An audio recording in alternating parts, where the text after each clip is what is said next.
સ્વાધ્યાય ટીવી.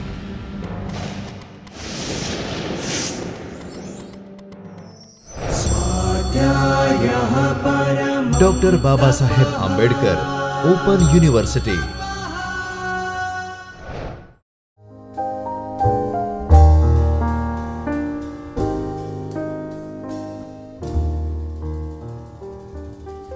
નમસ્કાર. Doctor Baba Saheb Ambedkar open યુનિવર્સિટીમાં આપ સૌનું હાર્દિક સ્વાગત છે.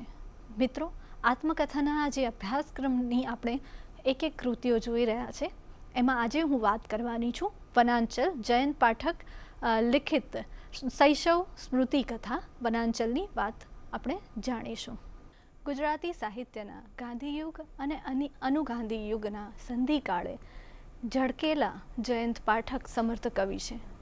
જયંત પાઠક વેદના રસના કવિ છે, વિસ્મયના કવિ છે, વનાંચલના કવિ છે. તેમને વળગણ છે પ્રીતિનું, પ્રકૃતિનું, વતનનું, મર્મ. આ બધા જે વળગણો છે, આપણે એને ભલે વળગણ કહેતા હોય, પણ એમાંથી જ સર્જન થયું છે. અને એ સર્જનના પરિપાક રૂપે મર્મર, સંકેત, વિસ્મય, સર્ગે, અનુનય, અંતરિક્ષ જેવા કાવ્ય સંગ્રહથી ગુજરાતી કાવ્ય વિશ્વ સમૃદ્ધ થયું છે.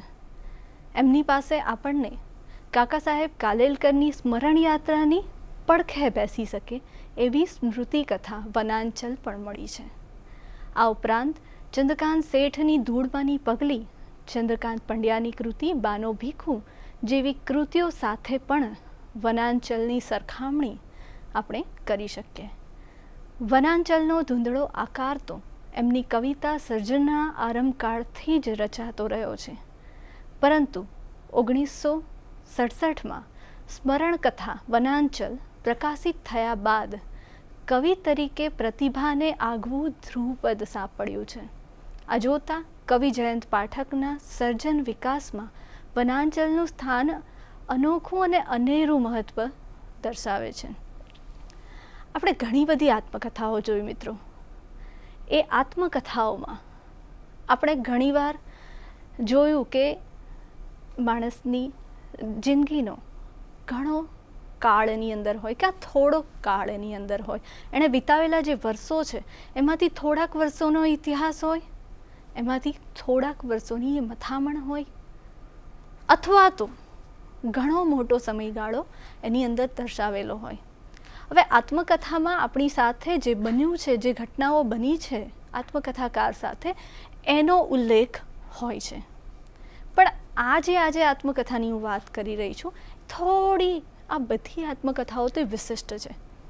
કારણ કે એની અંદર વાત પોતાની જ છે, પોતાના અનુભવોની જ છે, પણ એ અનુભવોની સાથે પોતાના બાલ્યકાળને, શૈશવકાળને એમાં એમણે આલેખ્યો છે, ઉલ્લેખ કર્યા છે. પોતાની વાત આવે, પોતાના આજુબાજુના માણસોની વાત આવે, બધું આવે આત્મકથામાં. એ આવે જ, એ આપણી આસપાસની દુનિયાનું પ્રતિનિધિત્વ કરે છે આત્મકથામાં, એ બધું આવે. પણ વનાંચલ એક એવી વિશિષ્ટ સ્મૃતિ કથા છે કે એ અનુભવો ફક્ત પોતાના પૂરતા અથવા તો પોતાની આસપાસના લોકો પૂરતા નથી, પણ પોતાના આસપાસનો વગડો, વન, આસપાસની જે પણ સૃષ્ટિ છે, પ્રકૃતિ છે, એ બધાની વાત વનાંચલમાં આવે છે. અને એ પણ શૈશવકાળ દરમિયાન પામેલી એ સમૃદ્ધિની. આપણે કહીએ છીએ ને કે આત્મકથા એ આત્માનો રાગ છે. આત્મામાંથી જેની છાપ પડી છે એ આત્માનો રાગ આત્મકથામાં આપણે જોઈએ છીએ. તો વનાંચલ એક સ્મૃતિ કથા રૂપે બનેલી આત્મકથા આપણે કહી શકીએ. ના વિશે સુરેશ દલાલ વગડાનો શ્વાસમાં નોંધે છે કે જયંત પાઠકની કવિતામાં રણ અને નગરની શૈશવ અને યૌવનની સહઉપસ્થિતિ છે. એમની કવિતાને પ્રકૃતિ સાથે કેવળ પ્લેટોનિક લવ નથી, એમના જીવનનો સમગ્ર અનુભવ જાણે કે શૈશવમાં સ્થિત થાય છે, અથવા એમ કહો કે શૈશવ એમના અનુભવનું, કાવ્યાનુભવનું ગંગોત્રી સ્થાન છે. તમે જોયું ને, હમણાં જ મેં તમને વાત કરી કે વનાંચલ એ એમના શૈશવની કથા છે. અને ઘણીવાર જયંત પાઠકની એક વિશિષ્ટતા કહીએ ને તો વનાંચલમાં જે પ્રકૃતિ, જે આસપાસનું વાતાવરણ, જે અનુભવો, જે શૈશવના જે અનુભવો છે, એ જે પણ કંઈ આવે છે ને એમની કાવ્યમાં પણ આવે છે, કાવ્યમાં પણ એનું પ્રતિબિંબ પડે છે. એમણે વનાંચલ જે લખી છે ને એ પણ એક ભલે ગદ્ય સ્વરૂપ હોય સ્મૃતિ કથાનું, પણ પદ્યના રંગે રંગાયેલું છે. આગળ જોઈએ તો જયંત પાઠક વિષાદના ઝીણા ઝીણા ક્રંદનના કવિ છે. વનાંચલ સ્મૃતિ કથાના સર્જક કવિ વતનમાં સ્મૃતિ, આનંદ છે, ઘર બાંધતા, વૃક્ષો, ઘાસ, અવતાર, આદિમતાની એક અનુભૂતિ, વર્ષો પછી વતનની વિદાય થતાં થોડો વગડાનો શ્વાસ, સો ભરે ક્યાં છે એકવારનું ઘર, પ્રૌઢ વયે વતનમાં, નદી વન ડુંગરા વચ્ચે, પાછો વળું, મારી આસપાસ જેવા અનેક છાંદસ, અછાંદસ, પારંપરિક સોનેટ તથા ગીત રચનાઓમાં વનાંચલના કવિની સર્જક મુદ્રા ઉપસી આવે છે. જે બધું ગદ્ય રૂપે આપણને વનાંચલમાં મળે છે એ પદ્ય રૂપે એમની કવિતાઓમાં પણ એ અનુભવ, એ ભાવ, એ લાગણી, એ વતન પ્રત્યેની અભિવ્યક્તિ આપણને એમાં પણ મળે છે. થોડો વગડાનો શ્વાસ, આપણે કાવ્ય લઈએ તો થોડો વગડાનો શ્વાસ મારા શ્વાસમાં, ગીતમાં કવિએ પોતાના સર્જક વ્યક્તિત્વનો પોતે જ પરિચય આપ્યો છે. વનાંચલની પ્રકૃતિના સાનિધ્ય સહિત જન્મેલા, ઉછરેલા આ કવિ પોતે જ જાણે કે પ્રકૃતિનો એક અંશ, એક અંગ બની ગયા હોય તેમ તમે પોતે જ વૃક્ષ હોવાની જે અનુભૂતિ કરે છે. તો એ કવિતા જોઈએ, વનાંચલનો ઘણો ભાગ આ કવિતામાં આપણને પ્રતિબિંબિત થાય છે. પહાડોના હાડ મારા પિંડને, નાડીમાં નાનેરી નદીઓના નીર, છાતીમાં બુલબુલનો માળો ને આંગળીમાં આદિવાસીનું તીણું તીર. રોમ રોમ મારા ફરકે છે ઘાસમાં, થોડો વગડાનો શ્વાસ મારા શ્વાસમાં. સૂરજનો રંગ મારા પાંદડા પીએ ને, પીએ માટીની ગંધ મારા મૂળ. અડધું તે અંગ મારું પીળા પતંગિયાને, અડધું તે તમરાનું ફૂલ, થોડો અંધારે થોડો ઉજાસમાં, થોડો વગડાનો શ્વાસ મારા શ્વાસમાં. તમે જુઓ આમાં જે અનુભૂતિ કરે છે કે વગડો એ મારા શ્વાસમાં છે, હું એને જીવું છું.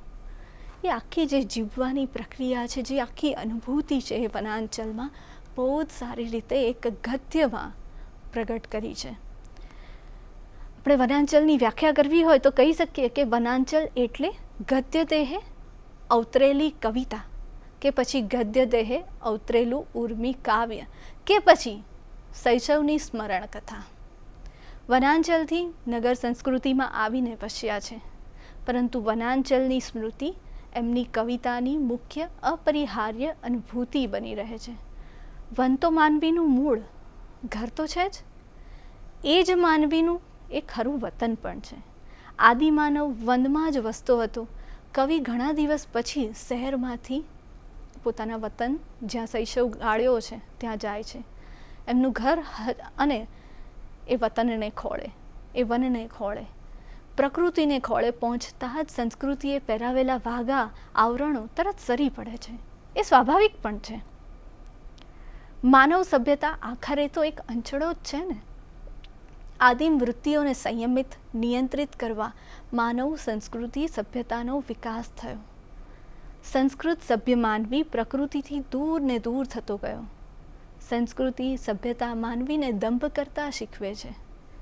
બનાવટી ચહેરા મોઢા ધારણ કરીને જીવતા શીખવે છે. પરંતુ પ્રકૃતિને ખોળે જતા તો માનવીનો અસલી ચહેરો જ પ્રત્યક્ષ થાય છે. એટલે જ તો કવિ આદિમતાની અનુભૂતિમાં કહે છે, હું આદિવાસી સો ફરું અસલ વાતાવરણમાં. વનાંચલ સ્મૃતિ કથામાં કવિ જયંત પાઠક વિષાદ અનુભવતા વર્ણવે છે, આજે તો હું શહેરી છું, પ્રોફેસર છું. રસ્તામાં ઉપરના ને કોલેજ વિસ્તારમાં ઉગેલા વૃક્ષો જોઈને આજે પહેલો વિચાર એની ઉપર ચડવાનો આવે છે. કોઈ પણ વૃક્ષ જોતા મન ચડવાની યુક્તિ શોધવામાં ગૂંથાઈ જાય છે ને મનોમન ચડી ઉતરું ત્યારે જ તાડક વળે છે. હા, મનોમનસ તો બાકી તો આ સભ્ય દુનિયામાં એવું કૃત્ય થાય કે? અને સુધર્યા પછી એકાંતના મોકા આવ્યા છે ત્યાં ઝાડે ચડી જવાના પ્રયાસો કર્યા પણ છે ને હજી ગુલાટ નથી ભૂલ્યો એ ખ્યાલથી સંતોષ અને આનંદ અનુભવ્યો છે. શૈશવના સ્મરણોના ચિત્રાત્મક કાવ્યાત્મક વર્ણનો અને ગુજરાતના પૂર્વ સીમાડાના જાનપદી જીવનનું ચિત્રાંકન આ કલાકૃતિની વિશિષ્ટ ભાત આંકીને તેને ગુજરાતી સાહિત્યમાં અનોખું સ્થાન પ્રસ્થાપિત કરી આપે છે.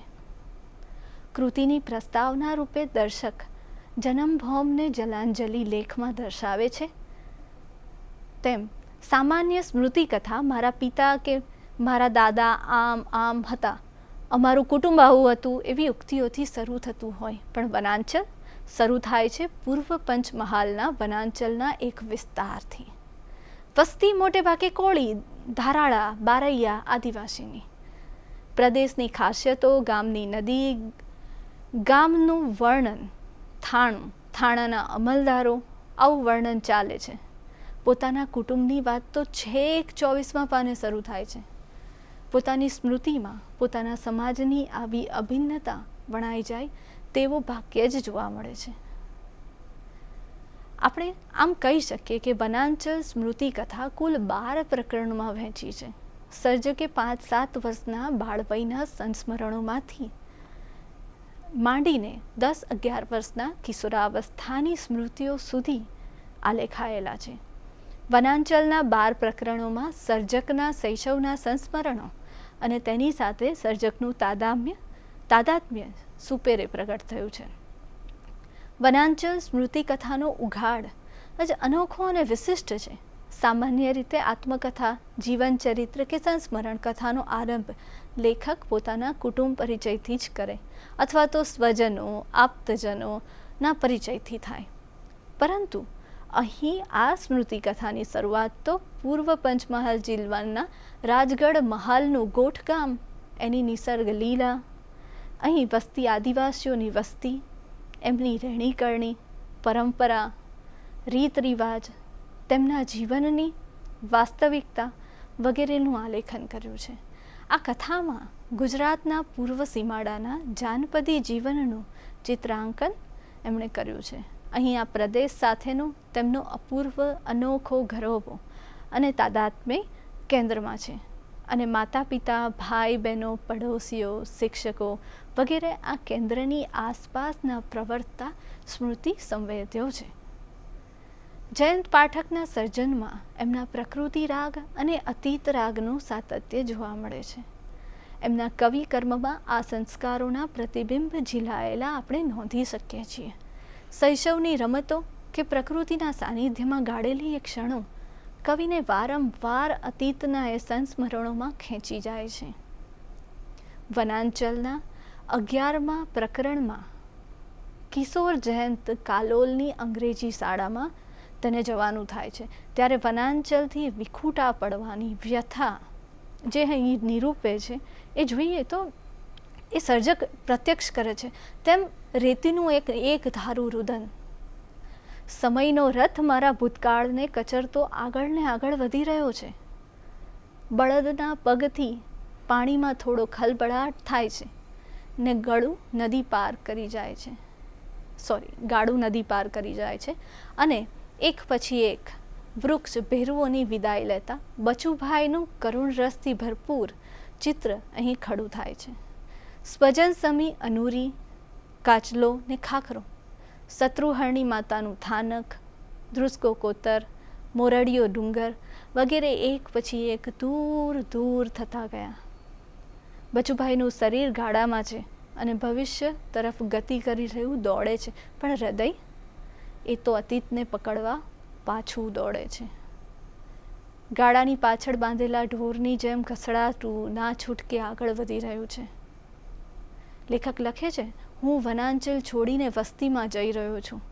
જંગલ, ડુંગરા અને નદી મને પાછળ ખેંચી રહ્યા છે. આ ધરતી સાથે મારે એટલો ગાઢ સંબંધ છે તે આજે વિખૂટા પડતી વખતે જ જાણવા મળ્યું અને વ્યથિત બચુભાઈનું હૃદય તો એવું ઈચ્છતું હતું કે બસ ગાડું ચાલ્યા જ કરે ને કલોલ કદી આવે જ નહીં તો કેવું સારું. પરંતુ મનનું ધારેલું ક્યારે થાય છે? બચુભાઈ શહેરમાં આવે છે અને ઘણું બધું ભણીને બચુભાઈમાંથી કવિ પ્રોફેસર જયંત પાઠક બને છે. પણ આ અતીતના આ સંભાળના ક્યારેક તેમને એવા વેદનાગ્રસ્ત કરી મૂકે છે કે તેઓ શહેરમાં રહીને થોડો વગડાનો શ્વાસ લઈ પોતાની જીવાદોરી જાણે ટકાવી રાખે છે. એ જ વ્યગ્રતા, વિષાદ અને એમની પાસે વતન પ્રેમ, પ્રકૃતિ રાગ, અતીત રાગનું સાહિત્ય સર્જન કરાવે છે.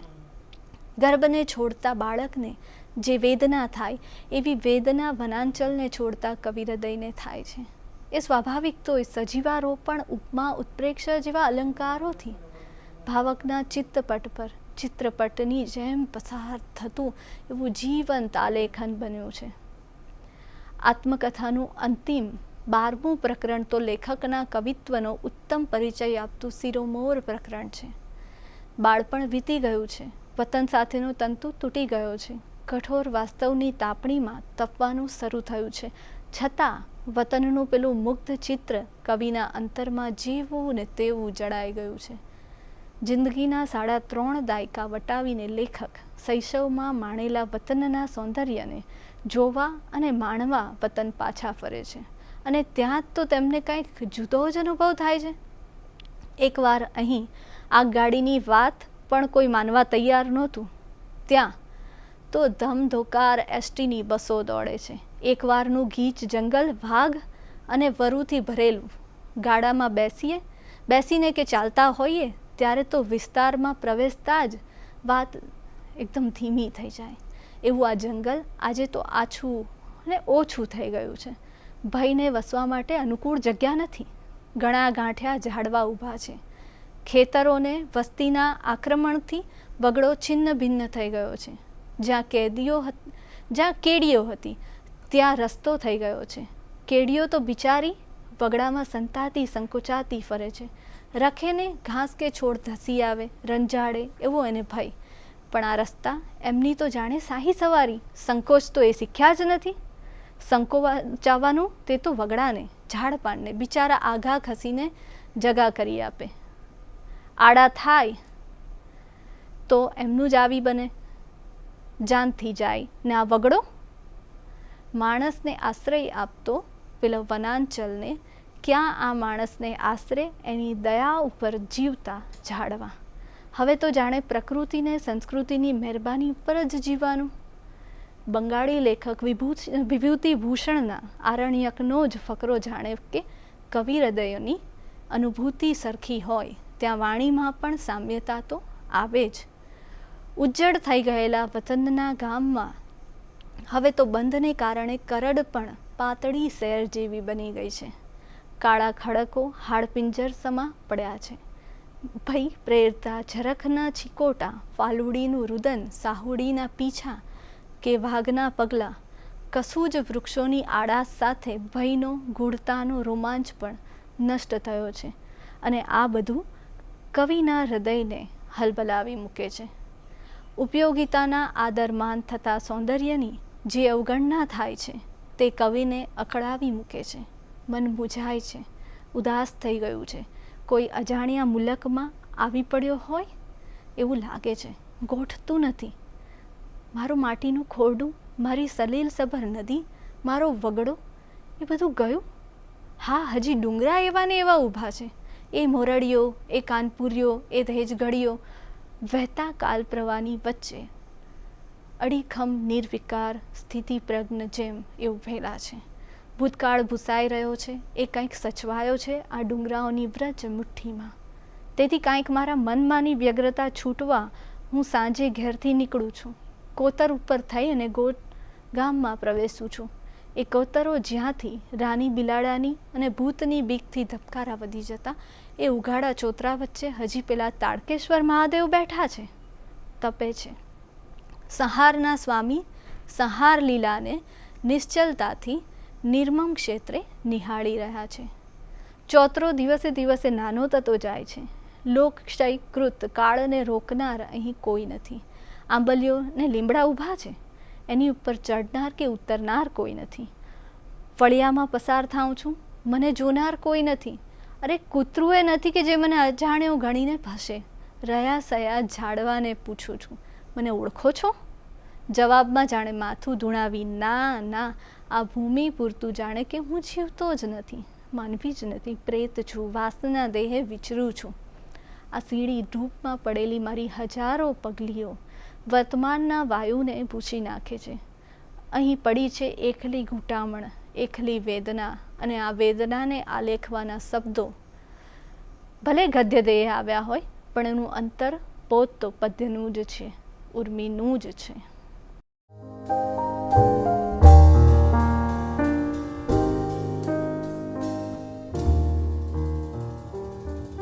પિતાના અવસાન પછી એ વતનને ભારે હૃદયે છોડવું પડ્યું છે.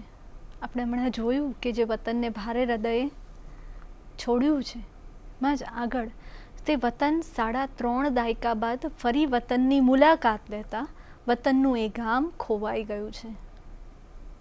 સંસ્કૃતિના આક્રમણથી પાસેનું ઘોગંબા ગામ હવે શહેર બનવા માંડ્યું છે ને ગોઠ જાણે એમાં ભળી નથી.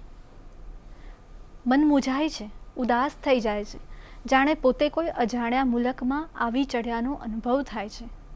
પેલી સલીલ સભર નદી, વગડો બધું ખલાસ થઈ ગયું છે, દેખાતું નથી ક્યાંય. ફળિયામાં આંબલીઓ અને લીમડો એ ઊભા છે. હમણાં જ આપણે વાત કરીને કે એ અંદર લખે છે વનાંચલમાં કે એ ઊભા છે, એના ઉપર ચડીને રમનાર કોઈ નથી, લેખકને જોનાર ઓળખનાર હવે કોઈ નથી. સાવ અપરિચિત વસ્તીમાં આવી પડ્યા હોય એવો ભાવ લેખક અનુભવે છે. વતન પણ જાણે મોં ફાડીને આમ ટાંકતું હોય એવું એમને લાગે છે. એક ક્ષણ જે ઊંડા વિષાદની અનુભૂતિ થાય છે, એમાંથી જયંત પાઠકની કવિતાઓ સર્જાય છે. એમાંથી જ વનાંચલના પ્રકરણો કવિના શિશુ હૃદયના વતનના સ્મૃતિચિત્રોને પ્રતિબિંબિત કરતા જાય છે અને વનાંચલનું સર્જન પણ થાય છે. મોટે ભાગે આત્મકથાકારની રચનાના કેન્દ્રમાં સર્જક પોતે હોય, પણ અહીં તો શરૂઆત થાય છે પંચમહાલના વનાંચલના વર્ણનથી. કેન્દ્રમાં છે ગોઠ ગામ. આ પછી કુટુંબનો ઉલ્લેખ તો 24મા પ્રકરણથી થાય છે, પણ આપણે હમણાં જ વાત કરી. હવે આપણે વનાંચલના આ 12 પ્રકરણોની વિગતો જોઈશું કે આ 12 પ્રકરણમાં આપણે વાત તો કરી કે વનાંચલની વાત છે, પંચમહાલના ગોઠ ગામની એ બધી વાત છે, પણ આ 12 પ્રકરણોમાં એમણે શું વર્ણવ્યું છે તો એ આપણે જોઈએ તો પ્રથમ પ્રકરણમાં આરંભ જ લેખક પછાત પંચમહાલ જિલ્લાના વધુ પછાત એવા રાજગઢના વનાંચલથી કરે છે. પંચમહાલના આ પૂર્વ વિસ્તારના જંગલોમાં વસતા આદિવાસીઓની વિવિધ કોમોનો પરિચય આપી લેખક પોતાના વતનના ગામ ગોઠ, એની પાસેથી વહેતી કરડ નદી, મોરડીઓ અને કાનપુરિયા ડુંગરની વાત કરે છે. ગામમાં પેસતા જ દેખાતા 2 નાળિયેરીના મકાનો કે જેમાં એક જ કુટુંબના માણસો વસે છે.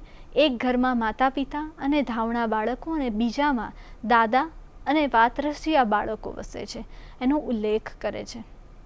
દાદાજીની વાતો, રામાયણ મહાભારતના કથા પ્રસંગો, કૃષ્ણના અદ્ભુત બાળ ચરિત્રોની કથાઓ હવામાં ગૂંજતી લાગે છે. એ પછી લેખક ગોઠ ગામનો પરિચય કરાવે છે. ગોઠ ગામમાં 8 બ્રાહ્મણના ઘર, 1 બાવીનું ઘર અને 6-7 કોળીના ઘર. કોળીઓ બ્રાહ્મણોના ઘરોમાં છાણ વાસીદા કરે, પાણી ભરે. બ્રાહ્મણોના ઘરમાં ગિરજાશંકર પંડ્યાનું ઘર, અંધારિયા કેદખાના જેવા ઓરડામાં રણછોડજીનું મંદિર અને રાજ્ય તરફથી વડસાસન મળે એમાં પેસતા જ માથે ચામાચીડિયા ભટકાય. આગળ ચાલતા નદી અને તેનો હાથીઓ ધરો. બાળપણની રમતોનું પ્રિય સ્થાન આદિલો ગાદીલો જેવી રમતો નદીના પાણીમાં આપણે તેઓ રમતા જુએ છે. બાજુની ઝાડની ડાળી પરથી નદીમાં ભૂસકા મારવાની મજા માણવાની. અહીં જ ડૂબવાથી ઘટનાઓનું સ્મરણ પણ આવી જાય. ડૂબતા જયંત પાઠકને બેન ચોટલી પકડી બચાવી લે. ચોટલી રાખવાનો આજીવન લાભ, આજીવન તંતુ જ્યારે સિકંદરનો પાઠ ભજવવા કાઢી નાખવી પડે છે ત્યારે એ દુઃખ જે લેખકને થાય છે એનું પણ વર્ણન કરે છે. અહીં કૃતજ્ઞતાપૂર્વકની સ્મૃતિઓ પ્રગટ કરે છે. બીજા પ્રકરણમાં લેખક કેટલાક વ્યક્તિચિત્રો આપે છે. પોતાના મિત્રો, પોતાને નવે અવતારે લાવનાર ડાક્ટર ભવાની શંકરનો પરિચય આપે છે. એકવાર ભવાની શંકર જે ડૉક્ટર છે, દાદાને જે અફીણ ખાવાનો શોખ હતો એ બહુ બધું અફીણ જે છે એ લેખક ખાઈ જાય છે અને એના લીધે એમનો જીવ જોખમમાં આવી જાય છે. ત્યારે આ ભવાની શંકર ડૉક્ટર છે તેમને બચાવે છે. પહેલાં મહાયુદ્ધમાં સેવા આપવા જવું ન પડે તેથી આ ભવાની શંકર ડૉક્ટર છે એ ગોઠ ગામમાં વસી ગયેલા. ડાક્ટર પાસે શરૂઆતમાં આદિવાસીઓ બહુ ઓછા આવે કારણ કે ડાક્ટરની દવા કરતાં ભૂવો અને દોરા ધાગામાં એમને વિશ્વાસ વધારે. પણ ધીરે ધીરે એમની સંખ્યા વધવા માંડી. ભવાની શંકર માણસ અને ઢોર બંનેની દવા કરે. ક્રોધે ભરાય ત્યારે કોઈના જ નહીં. છતાં અંતરથી દયાળુ સ્વભાવના ડાક્ટર અફીણ ખાઈ જતા બેભાન થઈ ગયેલા લેખકને 3 દિવસની સતત સારવાર પછી નવજીવન બક્ષે છે. તેનું સંસ્મરણ અહીં આલેખાયું છે. ત્યારબાદ લેખક શાળા જીવનના સંસ્મરણો યાદ કરે છે. ગોઠ ગામમાં છોકરા ભણવા આવે, ગરીબ છોકરાઓ ટાળમાં પસાયતમાં ઉગેલા કુવાડિયાનું તાપણું કરે, માસ્તરો પણ તાપણે આવે અને આટક લખવાનો યક્ષ ચાલે. દમલા માસ્તર તો ભણાવે એ કરતાં શિક્ષા એ જ શિક્ષણ એમનો મંત્ર. મોટે ભાગે તે ઘેર જ રહે, પત્ની સાથે લડતા રહે. શાળામાં આવી અને 2-4 છોકરાને આંકણીનો પ્રસાદ આપી પાછા ઘેર ચાલ્યા જાય. સતત હાંફતા ફરે એટલે કે નરોત્તમમાંથી દમલા માસ્તર, આપણે કહીએ ને દમનો રોગ હોય એ હાંફતો ફરે એટલે દમલા માસ્તર તરીકે ઓળખાય. માર ખાવામાં એકા એવા સોમલા દરજીનો ઉલ્લેખ પણ અહીં ખૂબ જ સરસ રીતે નોંધપાત્ર રીતે થયો છે. કામ કરવામાં હોશિયાર તેથી માસ્તરની વહુનો પ્રીતિપાત્ર બન્યો એટલે શિક્ષા અને શિક્ષણ બેઉમાંથી છૂટ્યો. શાળામાં શું ભણાવતું તે યાદ નથી પણ પંચમહાલના તાલુકા ગોખવાના હોય. કેળવણી ખાતાના પરિપત્રો વંચાવાય, રાજાની પ્રશસ્તિ ગવાય. દેવગઢ બારિયાથી સિગરામમાં જે બેસીને જે ડિપોટી સાહેબ આવે એ 2 દિવસ પરીક્ષા લે, મિષ્ટાન ઝાપટે અને બીજા ગામે ઉપડી જાય. નિશાળની રજાઓ પૂરી થતાં નવી ચોપડીઓ પાન સૂંઘવા અને સૂંઘાડવાની ખૂબ મજા આવે ને એ જુદી જ કંઈક મજા હોય. તારાંકિત કાગળવાળી પેનથી લીટા કરવાની પણ મજા પડે ને જો ખડીના ટુકડાથી પાટિયા ઉપર સાહેબે લખવાનું કલમમાંથી તો એમની કલમમાંથી આમ નીતરતું જાય. એ ચોપડીઓમાંથી કલ્પનાની કેળવણી મળતી ને કુમળા કલ્પના ચિત્રો બાળકો ઉપર આજે પણ ડહાપણની દુનિયાનો જે બોજ લાદવામાં આવે છે તેનાથી મુક્ત રહેવાનું પણ એ શિક્ષણ આપે. આજે તો આપણે ઇજનેરો, ડાક્ટરો, પ્રધાનોને, નેતાઓને પેદા કરવાના છે ને. કેળવાયેલા હૃદયના કલ્પનાશીલ માણસો ક્યાં પેદા કરવાના છે? આ આજની પરિસ્થિતિ છે મિત્રો, આ વાસ્તવિકતા છે. એના આગળનું પ્રકરણ જોઈએ તો 3જા પ્રકરણમાં મુખ્ય વર્ણ વિષય પંચમહાલના વનાંચલમાં રહેતા આદિવાસીઓના શોષણ અને એમના પર ગુજારાતા જુલમના વર્ણનો છે. 2-3 પ્રસંગો દ્વારા લેખકે એ તે ઉપસાવે છે. એક અધિકારીને તુક્કો સૂજ્યો કે નદી સુધીના રસ્તા ઉપર બંને બાજુ ઝાડ ઉગાડીએ. ઝાડ રોપાયા. થાણે આવતા આદિવાસીઓને ઉઘાડે પગે તાપમાં મોટા મોટા વાસણો ભરીને ઝાડને પાણી પાવા જવાનું. આ કામ આદિવાસીઓને સોંપી દેવાનું. કલાકો સુધી વેઇટ કરતા. આદિવાસીઓની કોઈ દયા જ ના ખાય. લેખકને પ્રશ્ન થાય, એમને દજાતું નહીં હોય? દાદા જવાબ આપે, એ તો ખરહાણીની જાત, એમને ના દજાય. લેખક કટાક્ષ કરે છે કે અમલદાર શાહીના તાપ આગળ આ લોકોને સૂરજનો તાપ કૂણો લાગતો હશે તો કોઈ અમલદાર વળી હાળા કોળીની દોડી પીલીએ જ પાદરા ના સૂત્રમાં માનતા હોય. દંડાનો ન્યાય જ અહીં સાચો ન્યાય. વાઘવરુઓનો એકલે હાથે સામનો કરતા આ લડાયક બહાદુર લોકો ખાખી ડગલાથી ડરતા. એમને મન થાણું એટલે યમ સદન અને સરકારી અમલદાર એટલે જમડા. આપણે કહીએ ને યમ, જમડા. આ અમલદારો આદિવાસી સ્ત્રીઓની વિભત્સ મસ્કરીઓ પણ કરતા.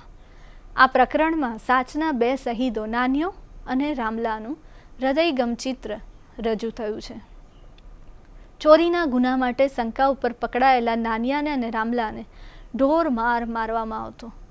ઘેર રોટલા ખાવાના ને થાણામાં માર ખાવાનો. પણ મારથી બચવા ખોટું બોલી ચોરી કબૂલ કરવામાં પાપ સમજતા આ માણસો માર ખાઈને મરી જવાનું પસંદ કરતા. રામલો મરી જાય છે, પણ નાન્યો પણ લીધું ના હોય તો ચમ માથે ઓઢી લેવાય. આબરૂ જાય ને જુઠ્ઠું બોલીને ભગવાનના ગુનેગાર થોડા કંઈ બનાય. ની માન્યતા સાથે આ લોકો માર સહેજ જાય એ નાના ભાઈ આજે મોંઘવારી માટે લડાઈને કારણભૂત ગણે છે. ત્યારે લેખક સ્વરાજ એટલે કે સ્વરાજ આવી ગયાની વાત કરે છે. ત્યાં પણ નાન્યો કહે છે, ગાંધી મહાત્માના રાજમાં તો કહે છે કે બધાને રોટલા લુગડા ભર પેટ મળવાના હતા. પણ ગાંધી રાજ એટલે કે આપણને આઝાદી મળી ગઈ ત્યાર પછી પણ એમની પરિસ્થિતિમાં બહુ ઝાઝો ફેર નથી પડ્યો. અહીં અમલદાર શાહીનો જુલમ અને આવી પડેલ પરિસ્થિતિને સ્વીકારી જીવી જવાની ભાવના બંનેના દર્શન થાય છે. સાચના શહીદોની અમિટ છાપ લેખકના હૃદયમાં સ્થપાઈ ગઈ છે. એ જ રીતે ચોથા પ્રકરણમાં ગોઠ ગામની જંગલમાં આવેલા વૈજનાથ મહાદેવનો પરિચય થાય. સરું જે જંગલ છે એનું વર્ણન એકદમ શરૂઆતનું કાવ્યાત્મક છે. પછી વૈજનાથનું વિશાળ ઘુમ્મટ અને એના ઊંચા સુખરવાળા મંદિરનું વર્ણન, 700-800 વર્ષ જૂના આ મંદિરમાં અજંટા ઇલોરાના ચિત્રો જેવા રંગના ચિત્રોના ઉલ્લેખ છે. પણ કોઈ ઉત્સાહી પૂંજારી એનો જીર્ણોદ્ધાર કરી નાખશે એની ચિંતા ટોકાય છે. વૈજનાથ મંદિરના ભયપ્રેરક શિવલિંગનો ઉલ્લેખ ત્રિનેત્ર મૂછવાળા કોઈ રાજપૂત યોદ્ધાના જેવું શિવમસ્તક આકર્ષક છતાં મનને ભયથી ભરી દે તેવું હતું. મંદિરની ધર્મશાળાની હિન્દી મિશ્રિત ગુજરાતી બોલતા નારણગર બાવાને એના કરતૂતોની વાત પણ વણી લે છે. આ મંદિરની આસપાસના વિસ્તારમાં ભરાતા ગોકળ આઠમ અને શિવરાત્રિના મેળાની વાત પણ કરે છે. આસપાસના ગામોમાંથી હજારોની સંખ્યામાં ઉપટી પડતા લોકો આનંદ, ઉત્સાહ અને મસ્તીના મેળાને મોજ માણતા હોય છે. પાવાના તાલે નાચતા ગાતા હોય છે. ત્યારે ખ્યાલ પણ ન આવે કે આ જ સ્ત્રી પુરુષો ગઈકાલે મજૂરી કરતા હશે કે ટાળથી બચવા રાખથી ઢબુરાઈને સૂતા હશે. આવતીકાલે પાછા એ જ જીવનમાં જોતરાઈ જશે. અહીં જીવનના માંદલા ઉત્સાહને બદલે પડે પડે જીવન મરણના જંગમાં ઝૂકી રહેલા અને ઝઝૂમી રહેલા લોકોનો સ્વાભાવિક ઉલ્લાસ દેખાડ્યો છે. આવા મેળા જોવાની સ્મૃતિ જીવનનું મધુર સંભાળનું છે. એમની ગીત કે નૃત્યને કોઈ સરકારી આચાર્યને ઉત્તેજનાની જરૂર હોતી નથી. એ જ રીતે એમના ખુલ્લા એ ઉલ્લાસને લોકો માણતા હોય છે. પ્રકરણ 5માં દાદા જોઈતારામ પાઠકના વ્યક્તિચિત્ર અને એમની યજમાન વૃત્તિ અને સાથે સાથે ત્યાંના લગ્નનો મરણ પ્રસંગના રીતિ રિવાજો અને તેની પાછળનું કારુણ્ય પ્રગટ કરે છે.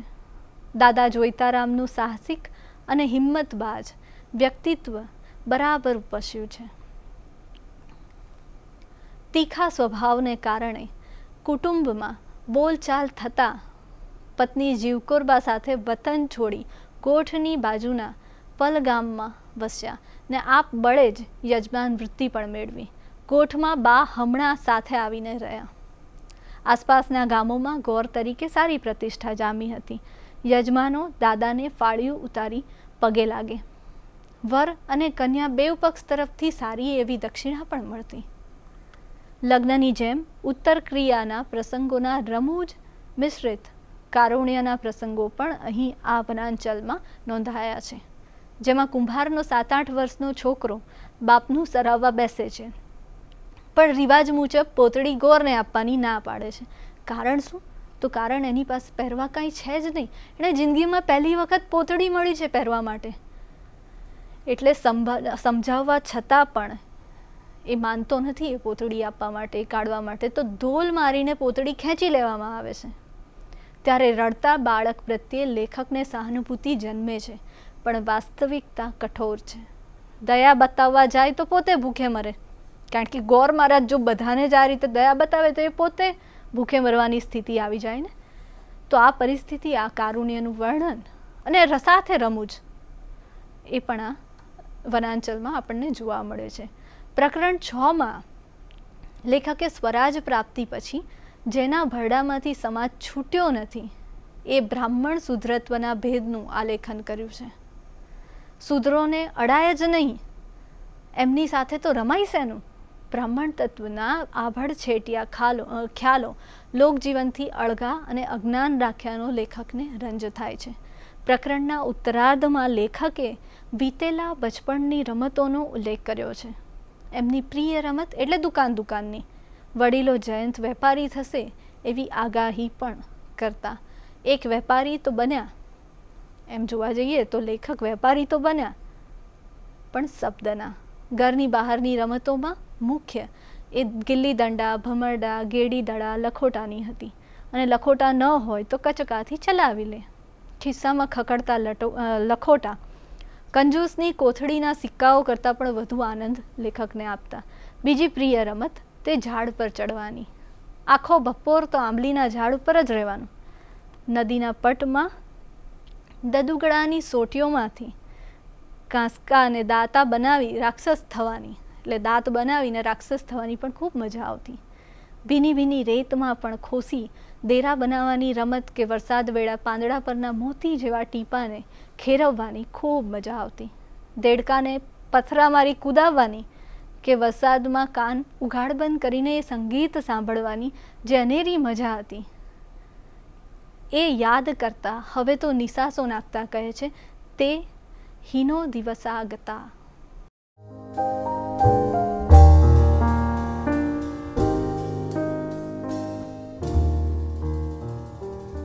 આપણે હમણાં 6 પ્રકરણની વાત કરી. હવે કુલ 12 પ્રકરણો છે, તો 7મા પ્રકરણમાં વનાંચલમાં શું લેખાયેલું છે એ જોઈએ તો મિત્રો, દાદાની ખેતી અને વિવિધ પાકની વાત થઈ છે. દાદાના ખેતર તરીકે ઓળખાતા ખેતરમાં દાદા ચારો લેવા જાય ત્યારે 3 ભાઈ બહેનો સાથે જાય. ખેતરમાં બાજરી, મગફળી, તુવેર, મગ, મઠનું વાવેતર કર્યું હોય. મગફળીની લીલી સુવાસ તો આજે પણ જાણે લેખકના મનમાં તાજી છે. દાદાની સાથે થતા બાળકો પોતાને ગમતા કામમાં જોડાઈને આનંદ માણતા. ઘરની પાછળનો વાડો પણ ખૂબ મોટો. જામફળ, દાડમડી, બોરડી જેવા રસાળ વૃક્ષોના મધુર મીઠા ફળોનો સ્વાદ એમાં અકબંધ રહ્યો છે. દૂધી વાલોડના માંડવા અને બાજુના જંગલમાં પાકેલા અનુરા તોડવા જવાની અને ખાવાની ખૂબ મજા લેખકને આવતી. પાણકીએ કૂવે શેરડીના કોલું ચાલતા હોય ત્યારે દાદા સાથે રસ પીવા જવાનું મળે. ગરમ ગરમ ગોળ ખાવાનો મળે. ઉનાળાના દિવસોમાં ખુલ્લે પગે ચાલતા દજાય ત્યારે ખાખરાના પાન પગે બાંધ્યા કે એવી ખાખરાના પાનથી બનાવેલી ચંપલ દાદા બનાવતા. એ ખૂબ જ સીડી એટલે એકદમ ઠંડક આપતી. કલ્પના કરો મિત્રો, એ ખાખરાના પાનની ચંપલ કેવી લાગતી હશે. દાદા ક્યારે સવારની સીડી ધૂળમાં પડેલા વેળ જેવા તેતરના પગલાંની ઓળખ પણ આપે. કોઈ હિંસક પ્રાણી જતું હોય તો સવારે એના પગલાંની ઓળખ પણ દાદા બતાવતા.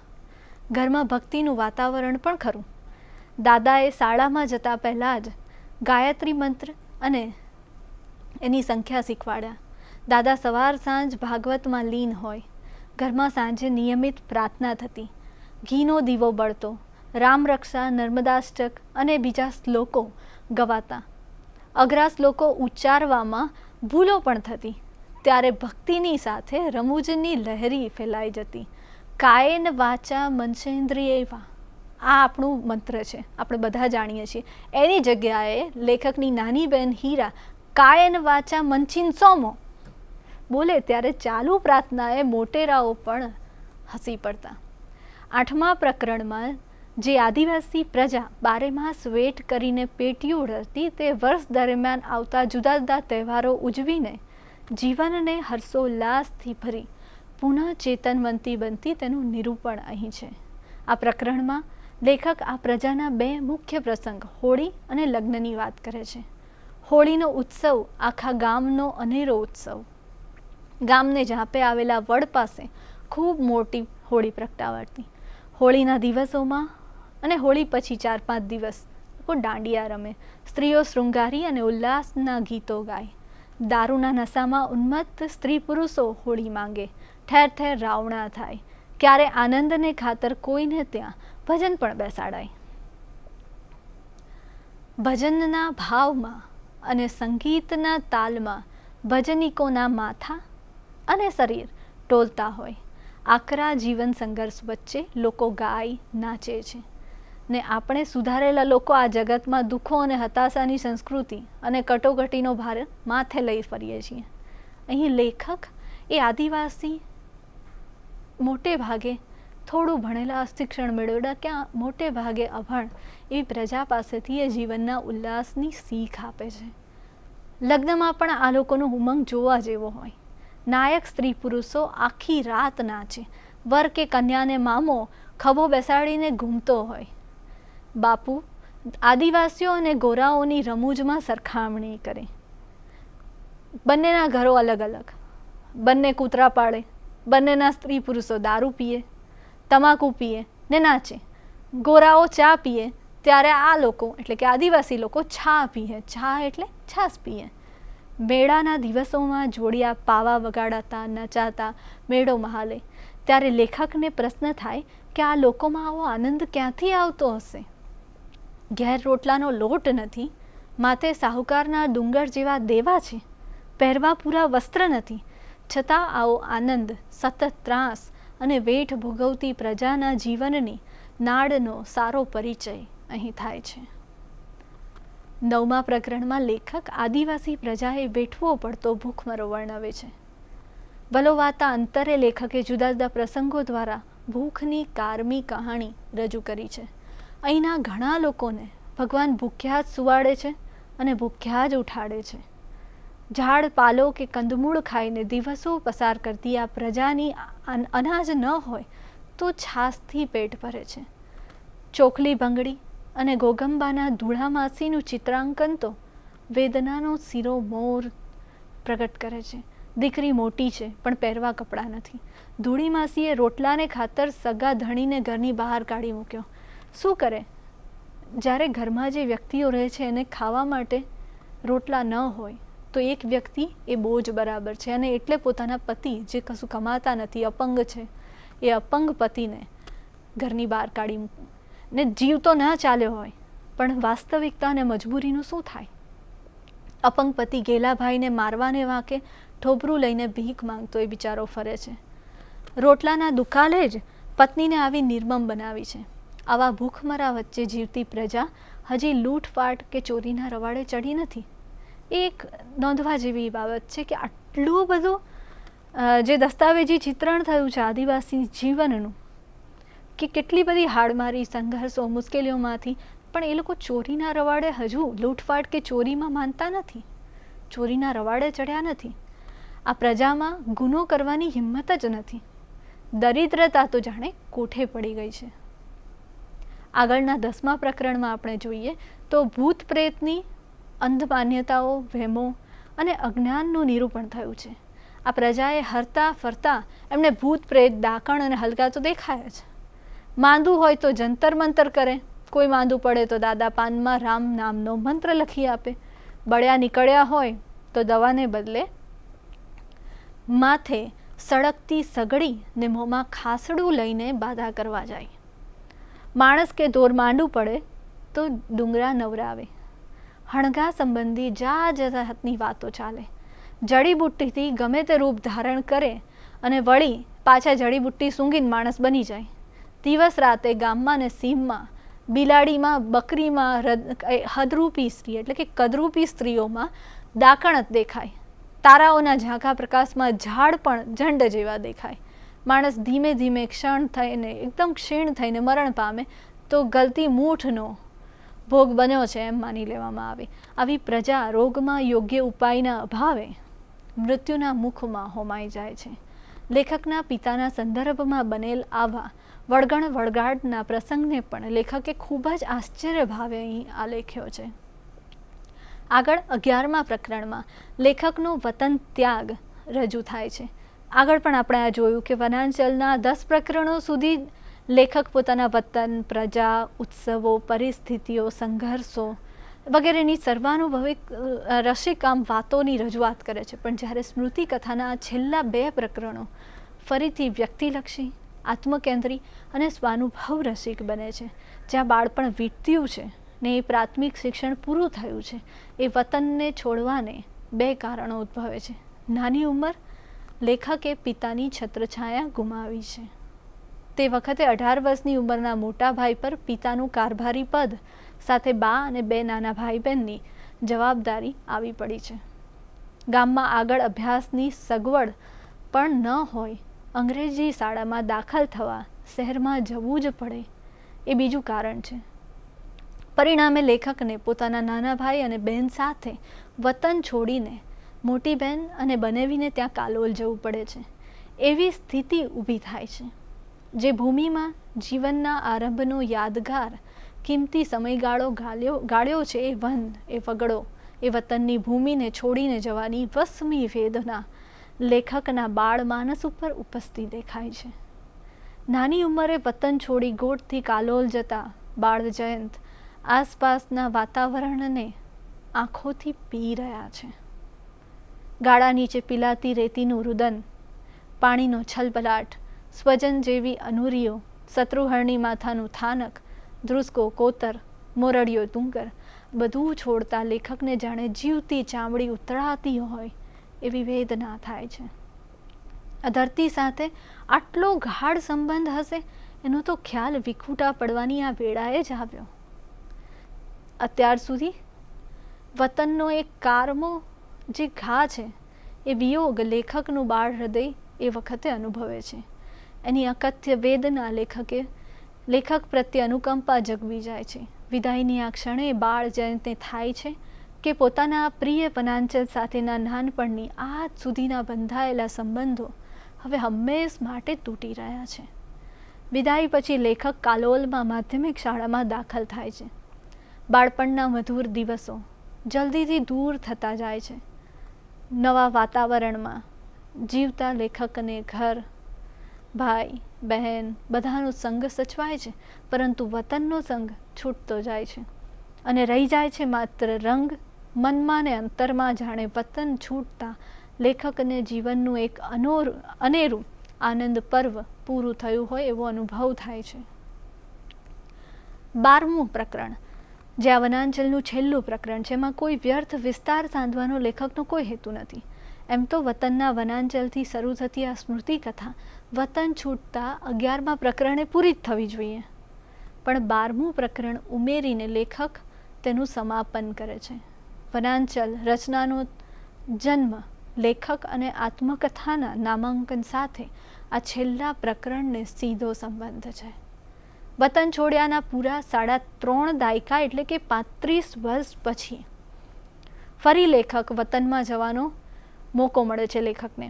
ત્યાં જઈને થોડા દિવસ રહી શૈશવના સ્મૃતિચિત્રો વાગોળવાની એમની અભિલાષા સાથે ત્યાં લેખક વતનમાં તો પહોંચે છે, પણ ત્યારે કોઈ અજાણી જગ્યાએ જ્યાં કોઈ લેખકને ઓળખતું જ નથી એવા વનાંચલનું, એવા સર્જનનું એ નિમિત્ત બને છે. એસટી બસમાં વતન પહોંચેલા કવિ વિચારે છે, જ્યાં કોઈ વેળાએ આગગાડીની વાત કોઈ માનવા તૈયાર ન હતું, ત્યાં ધમધોકાર બસો દોડે છે. અંગ પર લંગોટી ભેર ફરતા આદિવાસીઓ થેપાડો, ઘૂઘરીવાળા લાલ પીળા ખમીસ અને માથે ફળિયા પહેરેલા જણાય છે. કરડ નદી પરના બંધે તેમની આર્થિક સ્થિતિ સુધારી દીધી છે. માત્ર આદિવાસી નહીં, ગામના બધા લોકો સુધરી ગયા છે. બધાના મોં પર સુધરેલા જીવનનો રંગ ચમકે છે. બદલાયેલા માહોલ વચ્ચે લેખક પોતાનું ગોઠ ગામ અને ઘર શોધવા જાય છે. ત્યારે જ ખબર પડે છે કે ગોઠ તો ઉજ્જડ થઈ ગયું છે. ઘર તો રહ્યું નથી, પણ આગળનો વડ પણ ઉખડી ગયો છે. પાસેનું ઘોઘંબા ગામ પણ હવે શહેર બનવા માંડ્યું છે. એમની પડી ગયેલા ઘરની ઈંટો પણ લોકોએ ઉપાડી ગયા છે અને આસપાસની ભૂમિ પણ બદલાઈ ગઈ જણાય છે. બંધને કારણે બારે માસ ભરપૂર રહેતી કરડ નદી પાતળી શેર જેવી થઈ ગઈ છે. ખડકો હાડપિંજર જેવા લાગે છે. વૈજનાથ મહાદેવ પણ હવે સુધરી ગયા છે. ગામ મટીને કસ્બો થયેલ ગોગંબામાં બજાર, હોટલો થઈ ગયા છે. જે વતનને અંતરમાં સંઘરીને આવેલા તે વતનનો તો હવે જાણે ક્યાંક રહ્યું જ નથી. કોઈ ઓળખીતું નથી. અજાણ્યો ગણીને કોઈ કૂતરું ભસવાય તૈયાર નથી. રહ્યા સયા ઝાડવાને લેખક પૂછે છે, તમે મને ઓળખો છો? તો ઝાડવા કે માથું હલાવીને કહે છે, ના ના. આ જવાબ આપે છે માણસની પ્રાથમિક લેખકની જે ઈચ્છા પૂરી ન થતાં, એ જેના માટે અહીંયા આવ્યા હતા, એ ઈચ્છા પૂરી ન થતાં આ ભૂમિ ઉપર પોતે કોઈ જીવતો માણસ જ નથી, એક પ્રેતની જેમ વાસના દેહે વિચરે છે.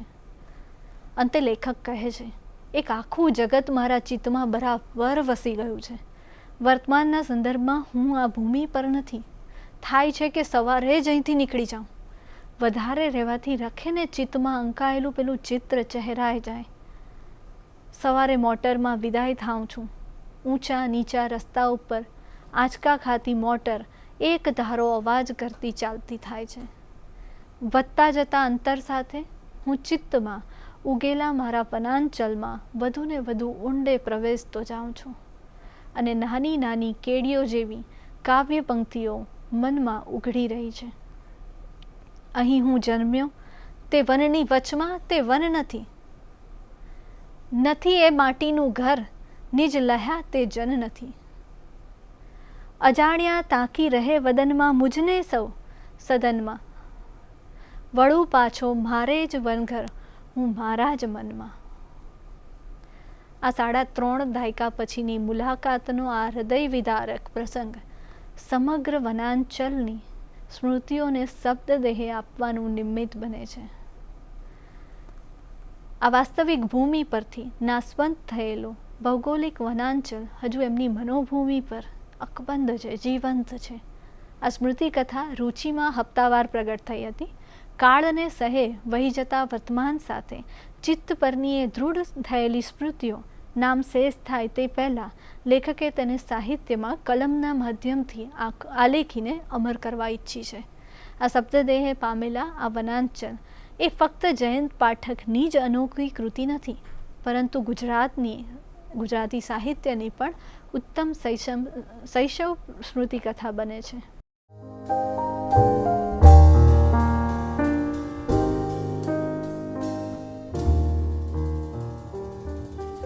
આપણે વનાંચલના પ્રકરણો જોયા. મિત્રો, એ પ્રકરણો પછી આપણે વનાંચલના જે થોડાક એમ કહીએ કે આત્મકથાલક્ષી મુદ્દાઓ પર વિચાર કરીએ તો એમાં આપણે જોઈએ વનાંચલ ગુજરાતી સાહિત્યના આત્મકથા પ્રકારમાં એક મહત્ત્વનું સીમાચિહ્ન રૂપ છે. વતન છોડ્યાના 3.5 દાયકા બાદ વતનમાં ગયેલા લેખકને શૈશવકાળમાં જે ગામ જોયું છે, જંગલ, નદી, એના કાળમિંદ ખડકો, ભય પ્રેરક વનરાજી, નાનકડું ગોઠ ગામ અને એના છાપરા, એમાંનું કોઈ હવે દેખાતું નથી. લોકોની આંખમાં અજાણ્યો ભાવ છે અને લેખકનું મન વિષાદથી ભરાઈ જાય છે. એ વિષાદમાંથી શોકઃ શ્લોકાત્વ માગતની જેમ વનાંચલનું સર્જન થાય છે. શોકમાંથી જ આ જે સર્જન થયું છે એની વાત છે. વનાંચલ આત્મકથા હોવા છતાં એક વાત તો સ્પષ્ટ જણાશે કે એમાં જયંત પાઠકના શૈશવના સ્મરણોની અભિવ્યક્તિ છે, છતાં એ એમના પૂરા જીવનની ક્રમબદ્ધ ઘટનાઓનું નિરૂપણ નથી, પરંતુ લેખકના શિશુવયના સ્મૃતિચિત્રોનું આલેખન છે. આ સ્મૃતિ કથામાં લેખકે તેમનો પરિવારને કેન્દ્રમાં નથી રાખ્યો, પરંતુ કેન્દ્રમાં છે વનાંચલનું ગોઠગામ, એની નદી, જંગલ, કોતર, આદિવાસી લોક.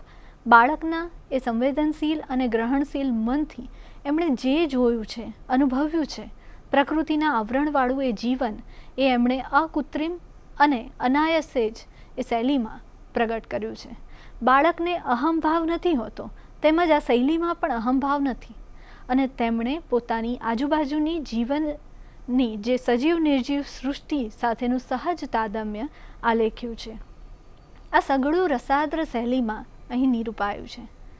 પહેલા અને અંતિમ પ્રકરણોની વચ્ચેના પાનાઓમાં બાલ્ય અવસ્થા અને પ્રૌઢાવસ્થા વચ્ચેનો સર્જક જયંત પાઠકના નાનપણના સંસ્મરણો આલેખાયેલા છે. આ સ્મરણોની સાથે સર્જકના બાળ માણસ પર અંકિત થતી વનાંચલની છબીઓનો ચિતાર પણ જોવા મળે છે. સર્જક વ્યક્તિત્વને ઘડનારા પરિબળો પણ આ સ્મૃતિ સંવેદ્યના વર્ણનમાંથી સ્ફુટ થાય છે. વચ્ચેના 10 પ્રકરણોમાં લેખકના પ્રાથમિક શાળાના અનુભવો, શૈશવકાળની રમતગમત, તહેવાર, વ્રત, ઉત્સવો, બાલ્યકાલના ખાવા પીવાના અનુભવો ઉપરાંત આદિવાસી પ્રજાની વાસ્તવ જિંદગીનું ચિત્રણ, એમના આ રીત રિવાજો, શોષણ, ધર્મશ્રદ્ધા વગેરેના તાદૃશ્ય વર્ણનોનો કૃતિને અસરકારક અને રસદાયી બનાવવામાં ફાળો છે. વળી કેટલાક રેખાચિત્રો પણ હૃદયસ્પર્શી બન્યા છે. ભવાની શંકર દાક્તર, દમલા માસ્તર, જંગલી ફોજદાર, સાચના 2 શહીદો, નાન્યો અને રામલો, દાદા, પિતા, મોતી કાશી, ધૂળી માસી, મોટા ભાઈ, ચોકલી બંગડી વગેરે પાત્રોમાં વ્યક્તિત્વને જયંત પાઠકના સર્જક વ્યક્તિત્વને ઘડવામાં અનેરું પ્રદાન કર્યું છે. શૈશવના એ સંસ્મરણોમાં માણેલા જમરૂખ, બોર, કેરી, કેળા, દાડમ વગેરે તથા દૂધ, દહીં, છાશ, શેરડીનો રસ વગેરેનો સ્વાદ અને રસ હજુ સર્જક અનુભવતા હોય એ રીતે વર્ણન કર્યું છે. નાઠા ડોસાનો આંબો, દાદાની જામફળી, દાડમડી, ખાઈબોરની બોરડી, લીંબોડી, આંબલી, અનુરીના વૃક્ષો આ બાળકોના ભેરું બની ગયા છે. એટલે જ તો કવિ જયંત પાઠક કહે છે, વૃક્ષો મારા ભેરું, વૃક્ષ અને હું. આ કવિતામાં લખ્યું છે એમણે. એ શેરડીનો સાંઠો, શેરડીનો રસ અને એના તાજા ગોળની સાથે દાદાજીનો સથવારો. વળી ઉનાળામાં આંબો વેડતો હોય ત્યારે પણ દાદા સાથે ખેતરમાં જવાની મજા જ કંઈ અનોખી હતી. એટલે સુધી કે ધૂળમાં પડેલા પગલાંની ઓળખ પણ દાદાજી કરાવતા. આવી સરસ મજાની મોજેલી જિંદગી શહેરમાં ક્યાં મળવાની? આ પ્રકૃતિ રાગ, વૃક્ષ પ્રીતિ શૈશવમાં સંસ્કાર રૂપે ઘડતર પામ્યા છે. પંચમહાલના વનવગડાના પ્રદેશોને ખોળે મોટા થયેલા લેખકે પ્રકૃતિ સાથે વિવિધ રૂપોનો સત્સંગ કર્યો છે. વન, વગડો, વતનની પ્રકૃતિ અને સંવેદનશીલતાનું અનોખું આકર્ષણ અહીં વ્યક્ત કરવું છે. એ વિસ્તારની કરડ નદી, મોરડીઓ, દેજગઢીઓ, કાનપુરીઓ, વેજગઢીઓ વગેરે, ડુંગરા, ટેકરીઓ, જંગલી પ્રાણીઓ, વૃક્ષ, વનરાજી, હાથીઓધરો, કણજી, આંબો, લીમડો, પીપળો, સીમડો વગેરે વૃક્ષો સાથેની ચેતના અને આ બધા સાથેનો વતન ઝુરાવો, આ બધું જ સર્જકના ચિત્તમાં રમમાણ છે. નાનપણમાં દરેક બાળકોને વાર્તામાં જેટલો રસ પડે એટલો જ રમતમાં એ હોય. તેઓ વનાંચલમાં નોંધે છે કે ગિલ્લી દંડા, ગેડી દડા, ભમરડા અને લખોટાની રમતો ખૂબ જ પ્રિય હતી. સમ કરતો ભમરડો ફરે, ઊંઘ લે, કાતરે ચડે ત્યારે મન આનંદથી ભરાઈ જાય. પણ જો ભમરડો ચીરાઈ જાય ત્યારે કે ગદ્દા પડવાથી બેદોડ થઈ જાય ત્યારે તો લેખકને પોતાનું શરીર ચીરાતું હોય ને એવી વેદના થાય.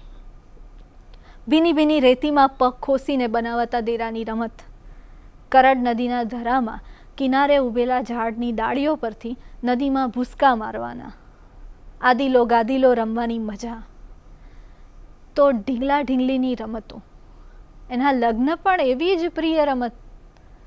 ઘરમાં રમવાની રમતમાં લેખકને પ્રિય રમત તે દુકાનની.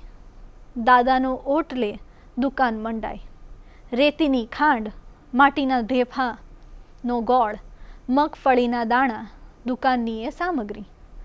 દાદા એ કોડિયામાં 3 કાણા પાડીને ત્રાજવું બનાવી આપે તો પછી પથ્થરના કાટલા, નળિયાના ટુકડા ગોળ ઘસી ઘસીને પૈસા તરીકે વાપરવાના. આ 4 થી 11 વર્ષ સુધીના જીવન દાયકાને વ્યક્ત કરતી આ કથા નિશાળમાં બેઠા બેઠા ત્યારથી માંડીને 10-11 વર્ષનું પ્રાથમિક શાળાનું જે શિક્ષણ રાજગઢની નિશાળમાં પૂરું કર્યું ને કરીને અંગ્રેજી સ્કૂલમાં ભણવા માટે મોટી બહેનને ત્યાં કાલોલ સુધી જવા સુધીના જે વર્ણનો છે એ એકદમ ચિત્રાત્મક શૈલીમાં વર્ણવ્યા છે. તેમાં વર્ણન 1920થી 1930ના સમયગાળાનું વનાંચલને એમણે નિરૂપ્યું છે. પંચમહાલના દેવગઢ બારિયાના દેશી રાજ્યની હુકુમત હેઠળના વિસ્તારને લેખકે આ સ્મૃતિકથામાં મળ્યો છે. રાજગઢ મહાલ પાવાગઢથી 7-8 ગામ દૂર આવેલું છે. આ મહાલ કુલ 83 ગામ, એમાં મોટાભાગના વસ્તી કોળી, ધરાળા, બારૈયા અને આદિવાસીઓની હતી. મુખ્ય જાતિ રાઠવા અને નાયકની. આ સંદર્ભે વનાંચલ એ માત્ર સ્મૃતિકથા ન રહેતા તત્કાલીન સમાજ જીવનના તત્કાલીન સમગ્ર પરિવેશને પ્રગટ કરતી કથા છે. એ સમયના લોકો, તેમની રહેણીકરણી, તેમના રીત રિવાજો, રૂઢિ, પરંપરા, તેમની સંસ્કૃતિ, સામાજિક, ધાર્મિક, આર્થિક, રાજકીય સ્થિતિનો સમગ્ર ચિતાર અહીં મળે છે. આ સ્મૃતિકથાના નાયક બાળક જયંતભાઈ નથી, પણ બચુભાઈની આંખે જોવાયેલો પૂર્વ પંચમહાલ જિલ્લાનો એ પરિવેશ છે. જયંત પાઠકનું નાનપણનું નામ બચુભાઈ હતું. અહીં વનાંચલના સમાજ દર્શન સાથે એ સમાજના વાસ્તવિક જીવનનું પણ હૃદયસ્પર્શી આલેખન થયું છે, જે સાહિત્યિક દસ્તાવેજ તરીકે ખૂબ જ રસપ્રદ બની રહ્યું છે. સરકારી અમલદારો, રજવાડાઓનું રાજકારણ, ફોજદાર તથા પોલીસ તંત્રના અમાનુષી વ્યવહાર, ભોળા, નિર્દોષ અને અભણ આદિવાસીઓના જીવન સાથે જે રમાતા ગંદા રાજકારણ યથાતથા હૃદયદ્રાવક નિરૂપણ અહીં કરવામાં આવ્યું છે. સમાજ દર્શન સાથે એ લોકોની માન્યતા, શ્રદ્ધા, અંધશ્રદ્ધા પણ એનું આલેખન આપોઆપ થયું જ છે.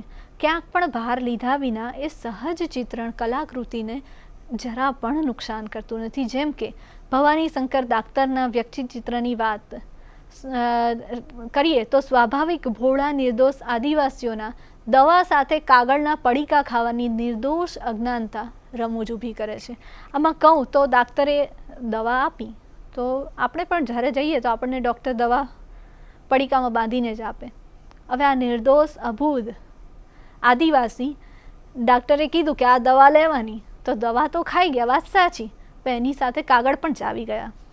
અને એના કારણે પછી ડૉક્ટર પૂછે છે કે દવાથી કંઈ ફેર પડ્યો? તો ડૉક્ટરને કહે છે દવા તો સારી હતી, ફેરે પડ્યો, પણ ડાક્ટર સાહેબ આ જે કાગળિયા ચાવવા છે ને એ ફાવતું નથી.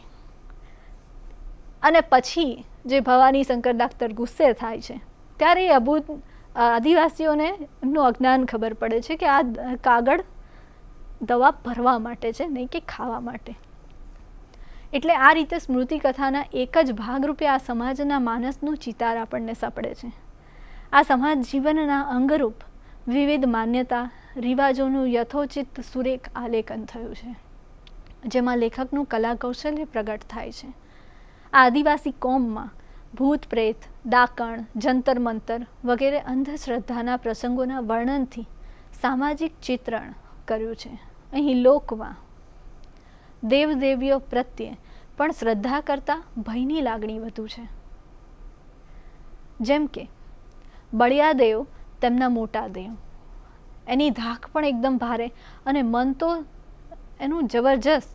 બાપજી શરીરે મોટા ફોલ્લાના રૂપે પ્રગટે એટલે બળિયાદેવની બાધા લેવાય જ. વૈજનાથ મહાદેવમાં બળિયાદેવના થાનકે બાધા ઉતારવા પણ આ પ્રજા પગે ચાલીને જતી. ધોમ ધકતા તાપમાં ધૂળ અને પરસેવે રેબજે ભજન કીર્તન કરતી જાય. આ જ રીતે આ પ્રજાની જીવંત દેવી એટલે નવરાત્રિ. નવરાત્રિના 9 દિવસ પૂરી શ્રદ્ધાથી ઉજવાતા. માતાનો રથ આ દિવસોમાં નીકળે એટલે દાદાજી બાળકોને સંધ્યાકાળે બહાર નીકળવાની ના કહી દે. આમ તો આ ઋતુમાં મલેરિયાનો વાવર હોય એટલે તાળિયા ટાવને કારણે એને માતાજીનો કોપ માની લેતા લોકો દવા ના કરે, પણ બાધા આખડી રાખે. અહીં સર્જકના બાળ માનસ ઉપર ઘોગંબાના શંકર ઓડને માતા આવે તેવી તીવ્ર અસર અંકાઈ ગયેલી આપણને જણાય છે. બીજા આ પ્રજા માટે ડુંગર એ મોટો દેવ. ડુંગર નવાડ્યો એટલે કે નવરાવ્યોની વિધિ તેઓ વધુ સારું થાય એ માટે કરતા. એ જ રીતે હણગાનો ભય પણ ખૂબ લાગે. હણગા એટલે હમણાં જ આપણે વાત કરીને કે બાવાઓ પાસે એવી મેલી વિદ્યા હોય કે જડીબુટ્ટી હોય કે એ સૂંઘતાની સાથે એ ગમે તે રૂપ ધારણ કરે અને પાછું સૂંઘે એટલે એ પાછું પોતાના અસલ સ્વરૂપમાં આવી જાય. ત્યાં એવી અંધશ્રદ્ધા પણ હતી કે એક જણાએ સૂંઘ્યું અને એની એ જડીબુટ્ટી ખોવાઈ ગઈ અને પછી એમાં ને એમાં જ એ જ સ્વરૂપમાં રહી ગયો. અંધશ્રદ્ધા અને ભયને કારણે આ લોકો સમુદાયને દોડે ધાડે ભૂત પ્રેત ડાકણ ક્યારેક તો વિચિત્ર હિંસક પ્રાણીઓ પણ ગામમાં સીમમાં ગમે ત્યારે મળે. લેખક વર્ણવે છે કે ડાકણ તો આ લોકોને હેંડતાન ચાલતા મળે. દિવસે રાતે ગામમાં સીમમાં ગમે ત્યાં ને ગમે ત્યારે મળે. ખાસ બિલાડીમાં બકરી, કદરૂપી સ્ત્રીમાં અને વૃદ્ધ ડોસીમાં ડાકણ વધુ દેખાય. તેથી કામે જતા હોય, ગાડું લઈને જતા હોય તો વરુ કે શિયાળવામાં એમને વંતરું જ દેખાય. આમ અહીં રહેનારી લોક સમુદાયનું માનસ પ્રસંગોમાં વર્ણનોમાં આપોઆપ પ્રગટ થાય છે. જોકે આપણે જાણીએ છીએ કે અજ્ઞાનરૂપી અંધકાર નિરક્ષરતા એ આ વિચિત્ર માનસના કેન્દ્રમાં છે. આ સાથે ભીલ રાઠવા નાયકો દરિદ્રતા દીનતા અને અજ્ઞાન લેખકના બાળ માણસને કંપાવતા તો તેની વ્યથા કથા અનુભવો ભાવક અને દુઃખી પણ કરે છે. પોતાના ગોઠ ગામના ઘરના વાડામાંથી ઘણીવાર બચુડો આ આદિવાસીઓને માથે પોટલા, હાથમાં ઠોબલા અને સાથમાં છોકરા અને કૂતરા લઈને જતા જોતો. ઘણીવાર એ લોકો બા એવું એમની બાને કહેતા, ઘણીવાર કે બા છોરાને 2 દનના ભૂખ્યા છે કહીને વધારે છાસ માંગતા. ત્યારે બચુડો બાની સામે ભાવથી જોતો કે આપી દઉં ને. ચોખલી ભંગડીનું પાત્ર પણ આ પ્રજાની ગરીબાઈનું તાદૃશ્ય ચિત્ર પ્રગટ કરે છે. આમ સમગ્ર રીતે જોતા વનાંચલમાં જે સમાજનું પ્રતિબિંબ થયું છે એ એકદમ વાસ્તવિક લાગે છે. નર્મ મર્મ કટાક્ષ તથા રમૂજી હળવી શૈલી આ સર્જકની વિશેષતા છે. ટૂંકી સરળ હૃદયવેદક વાક્યરચનાઓ એ આ સર્જકની ગદ્ય શૈલીની વિશિષ્ટતા છે. જેમ કે ધૂળીમાસીનું સાચના 2 શહીદોનું, ચોખલી બંગડી વગેરેના વ્યક્તિચિત્રો રેખાચિત્રો વનાંચલમાં દોરાયેલા કેટલાક રેખાચિત્રો સાચે જ હૃદયસ્પર્શી અને મનોહર અને આનંદ અને ઘણીવાર એમ કહેવાય કે હૃદયદ્રાવક પણ છે, જે વનાંચલના કલાઘાટને પોષનારા બની રહે છે. ક્યારેક સ્મૃતિકથાના રસમાં વિઘ્ન ઊભું થતું નથી અને અહીં ક્યાંય કશું પણ આગંતુક કે કૃતક જણાતું જ નથી. બધું જાણે આમ એકદમ પેલું આપણી સામે એક કલ્પનાશીલ ચિત્ર પ્રગટ થતું એવી રીતે બસ એક કલ્પના આપણા મનમાં જાગ્યા જ કરે, આપણું મન એ ચિત્રો બનાવીએ જ રાખે. એ રીતે આખું લયબદ્ધ રીતે લખાયેલું આ વનાંચલ છે. અલંકાર વૈવિધ્યની વિશેષતા સમગ્ર સ્મરણ કથાને વધારે ને વધારે આહ્લાદક બનાવે છે. ઉપમા, રૂપક, સજીવારોપણ, દ્રષ્ટાંત વગેરે અલંકારો આ સર્જક સહજ સ્વાભાવિક રીતે યોજે છે. ક્યાંય પણ ઉપરથી લદાયેલા કે ભાવકો માટે ભારરૂપ કે સમજવામાં કઠિન લાગતા નથી. વનનો બનેલો વનથી સભર એવો ભૂમિ પ્રદેશ માટે સંસ્કૃતમાં વન પ્રદેશ કે વનરાજી શબ્દનો પ્રયોગ પ્રચલિત છે. સંસ્કૃતિને આધારે ગુજરાતીમાં પણ એ શબ્દો સ્વીકારાયા છે. હિન્દીમાં કોઈ પ્રદેશ વિશેષ કે જનજીવનને નિરૂપતા સાહિત્ય માટે આંચલિક શબ્દ પ્રયોજાયો છે. લેખકે શૈશવની આ સ્મૃતિ કથાને વનાંચલ નામ આપ્યું છે. તેની સંધિ આપણે છૂટી પાડીએ તો વન વત્તા અંચલ વનાંચલ. અંચલ એટલે છેડો, કિનારો, ખોળો. પણ અહીં વનનો ખોળો એ લેખકને વધુ અભિપ્રેત લાગે છે. વતન પ્રત્યેના કૃતજ્ઞ ભાવ વ્યક્ત કરવાને વનાંચલ નામ આપણને યથાયોગ્ય પાડ્યું હોય એમ લાગે છે. લેખકના જીવન અને શ્વાસમાં વણાઈને વગડાના શ્વાસ રૂપે આ પ્રગટે છે. જે વનાંચલના સૌંદર્યનું પાન કર્યું છે તેનાથી તેમના દેહનું પણ નહીં પણ મન અને સાહિત્યનું હાડ પણ બંધાયું છે. પ્રકૃતિ પ્રેમે જ એમને કવિ બનાવ્યા છે. ફરી વતનમાં જાય છે ત્યારે જે માણ્યું હતું એનો અભાવ તેમના અંતરને એકદમ દુઃખી કરી દે છે, વિષાદગ્રસ્ત કરી દે છે. અને એ વિષાદ પણ એક ઉત્તમ રચના વનાંચલના સર્જનમાં કારણભૂત બને છે. એ આપણે અહીંયા જોયું. અસ્તુ. स्वाध्यायः परमं तपः।